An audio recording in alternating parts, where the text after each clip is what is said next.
Are you tired of the endless seed oil debate and not sure who to trust?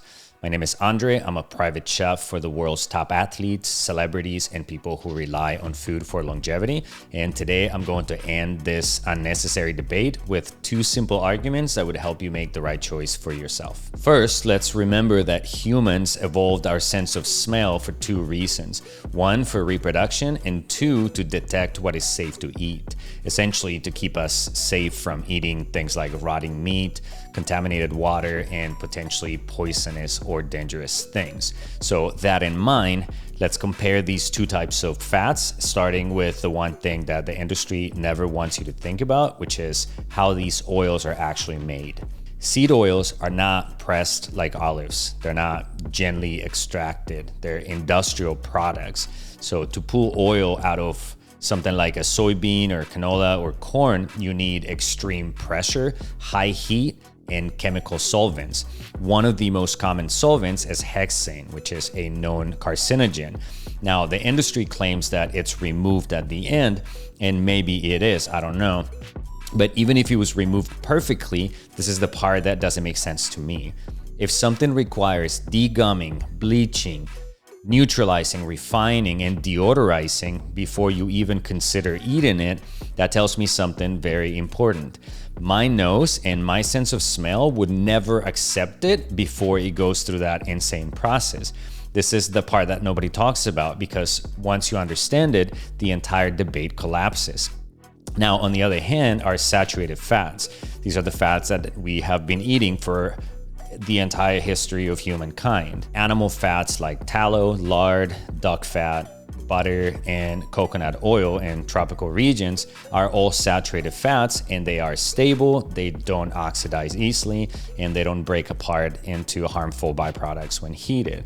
And we know this intuitively because the smell of butter browning on a pan, or a steak cooking, or coconut oil melting, they are some of the best smells on planet Earth, and our mouth waters every time that these smells are around, because our biology and our bodies know exactly what to do with them. Plus, saturated fats do something that seed oils do not. They make us feel full. So eat a high-fat steak and you physically cannot overeat it because your body says enough. And then on the other hand, eat carbs fried in seed oils and you can eat endlessly because your brain never gets the signal to stop. So we can debate polyphenols and PUFA stability and free radicals and all of that stuff, but none of that stuff really matters because common sense is enough to see what is really happening. Our bodies would never in a million years consume these industrial fats if they were not transformed using these crazy chemical processes. And it doesn't take a genius to see that what they're doing is deceiving and dishonest, which brings us to the second point. The modern seed oil industry is massive. I'm talking tens of billions of dollars per region. Like United States is 65 or 69 billion dollars. Europe is 80 billion. India is 30. China 36 billion. And with an industry that big and so much money on the line, one thing is guaranteed: it doesn't want to die. It cannot afford for us to stop buying its products. And it definitely does not want us to question them. This is why they go through such an effort to try to prove that their product is healthy, which it can never be if it has to go through that process. That's why they create marketing campaigns with words like heart healthy, and they fund studies that support their narrative, and they discredit anything that threatens sales.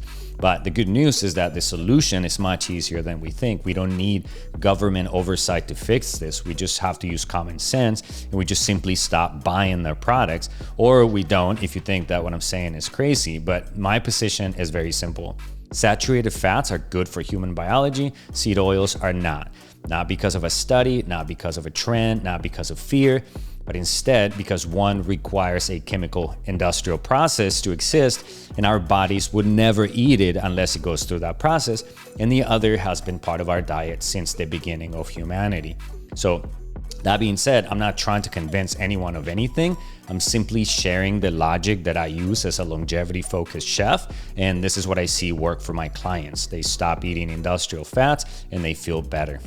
So if you think that they're great, then consume them. If you don't, then don't. But at least now we understand the landscape that we're choosing from. And if you're over 40 and you want to eat for longevity with clarity, confidence, and zero confusion, I make these videos to help you cut through all the noise and eat smarter without dieting, without fear, and without wasting hours in the kitchen. So if this video helped you, please share it with somebody that you love and join the Longevity Kitchen community. The link is down below. Or otherwise, watch this video next, which will help you to create a stronger foundation for your longevity journey. I'll see you in there. Peace.